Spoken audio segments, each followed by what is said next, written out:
Bueno, shalom a todos. Después de la introducción del vídeo anterior de Flavio Josefo, hoy entramos directamente al tema de las sectas dentro del judaísmo. Primero, ya sabemos quién es Flavio Josefo. Por el vídeo anterior, y repetimos nuevamente lo que dice la Real Academia Española sobre sectas. Dos definiciones. Secta: doctrina religiosa o ideología que se aparta de lo que se considera ortodoxo y se rechaza que una secta se equipare a una religión. Otra definición es comunidad cerrada que promueve o aparenta promover fines de carácter espiritual en la que los maestros ejercen un poder absoluto sobre los adeptos. Esto es, vuelvo a repetir, la Real Academia Española. Quien quiera discutir con la Real Academia Española lo puede hacer. Pero cualquier grupo que su definición esté equiparada con cualquiera de estas dos definiciones, evidentemente es una secta. ¿Cuándo comienza esto de las sectas en la religión judía? Veamos. Todo comienza con los fariseos, seduceos y esenios. La diferencia, antes no existían diferencias o sectas. La diferencia entre estas tres sectas es de la era del Segundo Templo. Y según la literatura rabínica, hay diferencias halágicas, es decir, legales. Como dijimos, el historiador judío del siglo I, Flavio Josefo, presenta por primera vez las sectas en su relato de Jonatán, el líder asmoneo, que asumió el cargo de sumo sacerdote después de la muerte de su hermano Judá en el año 150.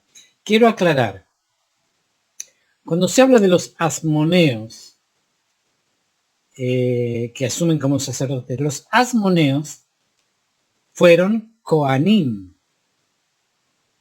O sea que no quepa duda que ningún sacerdote puede ser sacerdote si no es Cohen.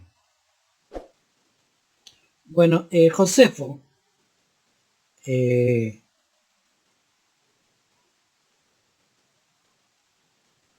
presenta esto textualmente.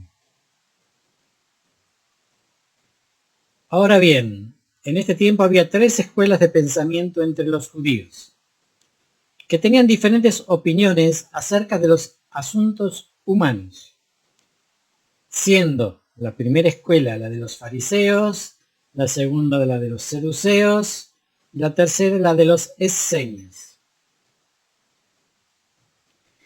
En cuanto a los fariseos, dicen que ciertos acontecimientos son obra del destino, pero no todos. En cuanto a otros eventos, depende de nosotros si se llevarán a cabo o no. La secta de los esenios, sin embargo, declara que el destino es el amo de todas las cosas y que nada sucede a los hombres a menos que sea de acuerdo con su decreto. Pero los seduceos acaban con el destino sosteniendo que no existe tal cosa y que las acciones humanas no se realizan de acuerdo con su decreto, sino que todas las cosas están en nuestro propio poder, de modo que nosotros mismos somos responsables de nuestro bienestar, mientras que sufrimos desgracias por nuestras propias reflexiones. En el libro de Flavio Josefo, Antigüedades Judías, 13:5. Vemos diferencias filosóficas aquí sustanciales. Sin embargo, este no es el único lugar donde Josefo se enfoca en las diferencias filosóficas entre las sectas. Nota otras diferencias entre ellas más adelante en su relato del gobierno de Hircano. Con las distinciones anteriores en mente, a continuación discutiremos las diferencias fundamentales entre las dos sectas que tenían su sede en Jerusalén. Empecemos. Los fariseos y la ley oral. Quizá la característica más destacada de los fariseos fue su doctrina única de la ley oral, que consideraban tan vinculante como la ley escrita, o sea, el Pentateuco. Flavio Josefo escribió: por ahora solo quiero explicar que los fariseos habían transmitido al pueblo ciertas normas transmitidas por generaciones anteriores y no registradas en el libro de Moisés, por lo que son rechazadas por el grupo de los seduceos, que sostienen que solo esas normas deben ser consideradas válidas, o sea, las que fueron escritas, y que aquellos que fueran transmitidos por generaciones anteriores, literalmente por los padres, no necesitan ser observados. Acordémonos que estamos en la época del Segundo Templo, todavía el Talmud no se había escrito, o sea, lo que se seguía era la Torah oral según los fariseos, y según los seduceos no había que seguirla.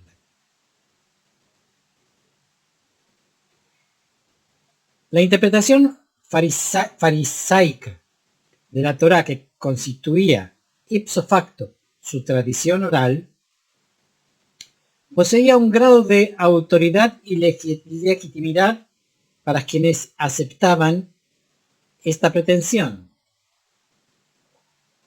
Se desconocen cómo los fariseos mismos habían formulado esta idea en ese momento, aunque la tradición rabínica posteriormente contiene una serie de declaraciones en este sentido.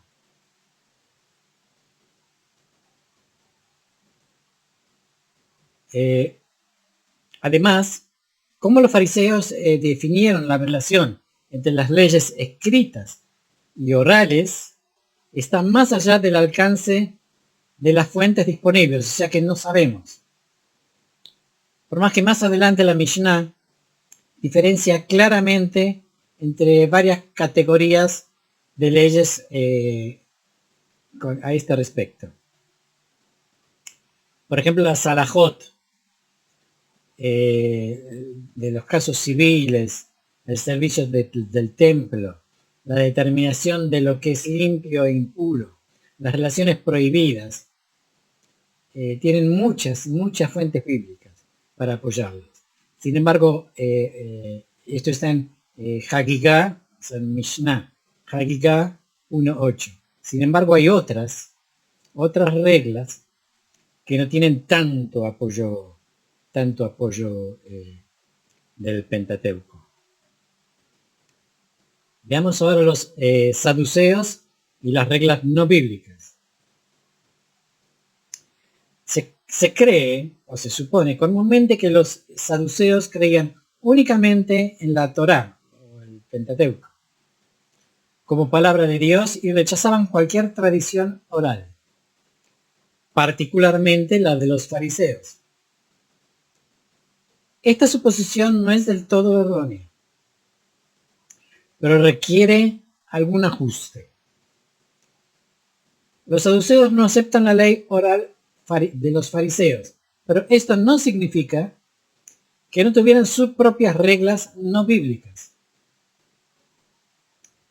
La diferencia puede haber sido que para los saduceos todo tenía que derivar exegéticamente de la Torá, mientras que para los fariseos la ley oral podía ser independiente de las escrituras. O sea, la ley oral podía no tener nada que ver con lo que estaba escrito. Hay tres consideraciones que parecen reforzar esta suposición. 1. Nadie puede aplicar las escrituras sin cierto grado de interpretación. Una vez que uno relaciona un caso o tema específico con un versículo en particular y luego llega a algún tipo de conclusión, se ha producido una interpretación o midrash. Este entonces es un ejemplo de exégesis no escrita, es decir, oral. Para los seduceos, podía haber midrash como ley, mientras que para los fariseos no existe. El midrash no es ley. Un midrash simplemente es un cuento o es una interpretación que no está ligada a la ley. Sabemos, por ejemplo, que los seduceos, muchas regulaciones y alajot de los seduceos derivan de los midrashim.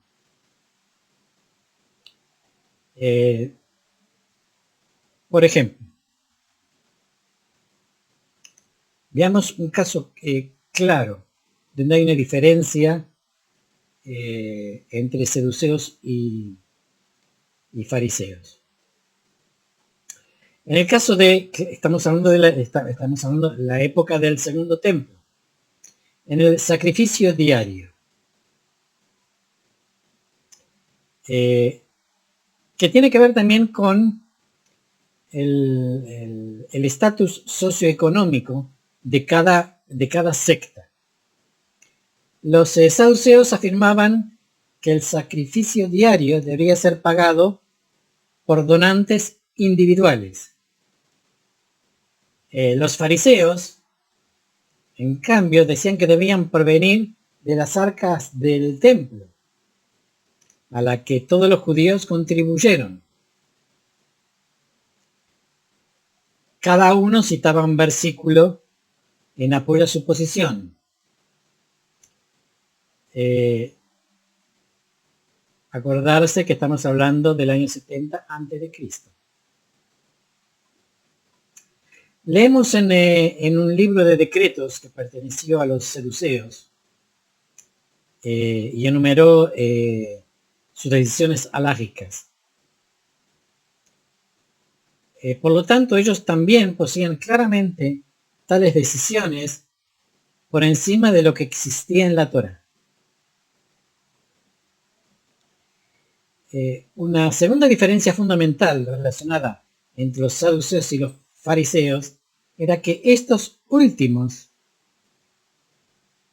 consideraban que su tradición oral era completamente vinculante, ya que se derivaba del Sinaí y tanto como el Humash, tanto como el Pentateuco.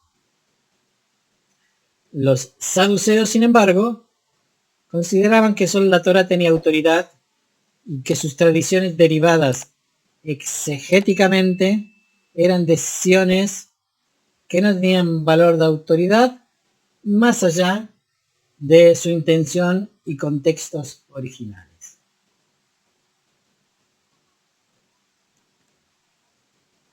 Finalmente, Flavio Josefo, corroborado por una tradición rabínica posterior, o sea, después de la destrucción del Segundo Templo, delinea otras distinciones importantes entre los dos grupos, esta vez en la esfera social. Y sobre estas cosas llegan a tener las dos partes controversias y serias diferencias. Los saduceos tienen solo la confianza de los ricos, pero no tienen seguidores entre el populacho, mientras que los fariseos tenían el apoyo de las masas.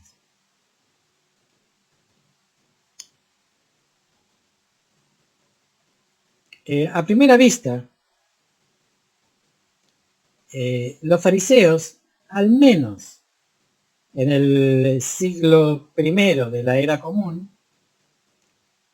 constituyen, de hecho, la secta más poderosa y popular. Sin embargo, el problema es más complejo de lo que parece a primera vista, ya que las fuentes principales, que son Flavio Josefo y la literatura rabínica, se identifican estrechamente con los fariseos.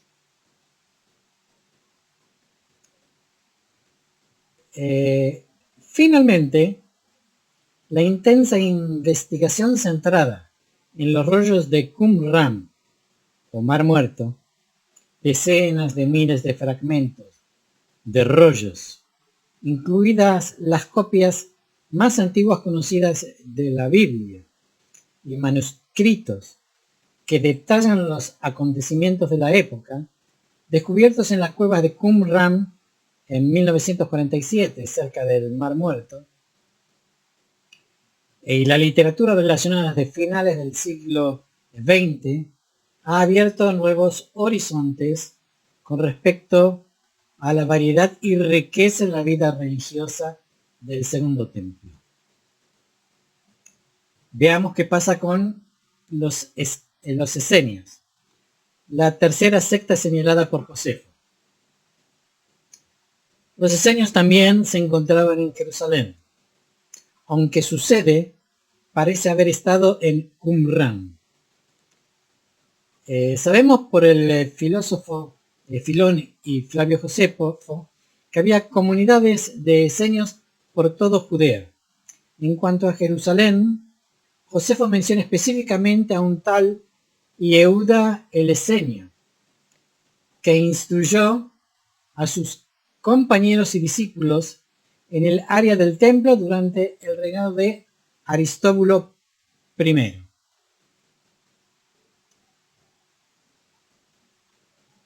Si de hecho hubo una comunidad esenia en Jerusalén, habría contribuido al carácter social y religioso diverso y variado de la ciudad. Como bien se sabe, esta secta había adoptado una serie de prácticas y creencias sorprendentemente diferentes, que parecen haberlos distanciado de otros judíos. Fue una comunidad de tipo monástico, con propiedad comunal, un énfasis en actividades centradas en la comunidad, instancias raras de matrimonios, el uso del calendario solar en vez del calendario mixtos, lunar y solar, creencias de la predestinación y otras cosas. Las características antes mencionadas se relacionan, ante todo, con las sectas viviendo en Qumran. Desafortunadamente, no sabemos casi nada sobre los esenios de ese periodo, además de lo que se indica en los rollos de Qumran. No estamos informados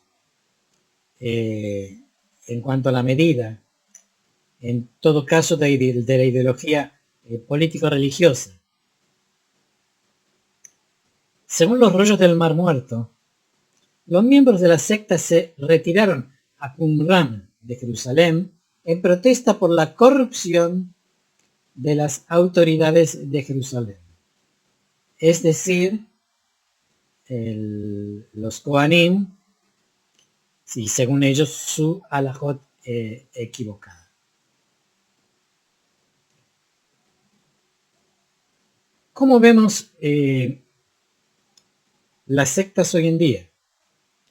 Bueno, hoy en día lo que funciona como lo que se considera religión es la religión judía dentro del judaísmo. Es lo que no está enmarcado dentro de la definición de secta. Es decir, la religión judía es la ortodoxa rabínica. Esto está considerado como religión. Todo lo demás, fuera de la religión ortodoxa rabínica, y que no se encuadre dentro de lo que es la ortodoxa rabínica, que en definitiva es la continuación de los fariseos, con la aplicación del Talmud, evidentemente. Todo lo que se aleje de esta definición es secta. Y no es que lo digo yo, no es un capricho mío. Esto es así, le duela a quien le duela y le guste a quien le guste o no le guste a quien no le guste. Por más que muchos dicen que no pertenecen a una secta, sí, la definición está de acuerdo con la definición de la Real Academia Española de sectas. Señores, lo siento mucho, usted es sectario. Usted no pertenece a la religión judía. Usted pertenece a una secta que dice ser judía. Bueno, esto ha sido todo por hoy. Espero que haya estado claro. Y bueno, y nos seguimos viendo en otros vídeos. Shalom a todos.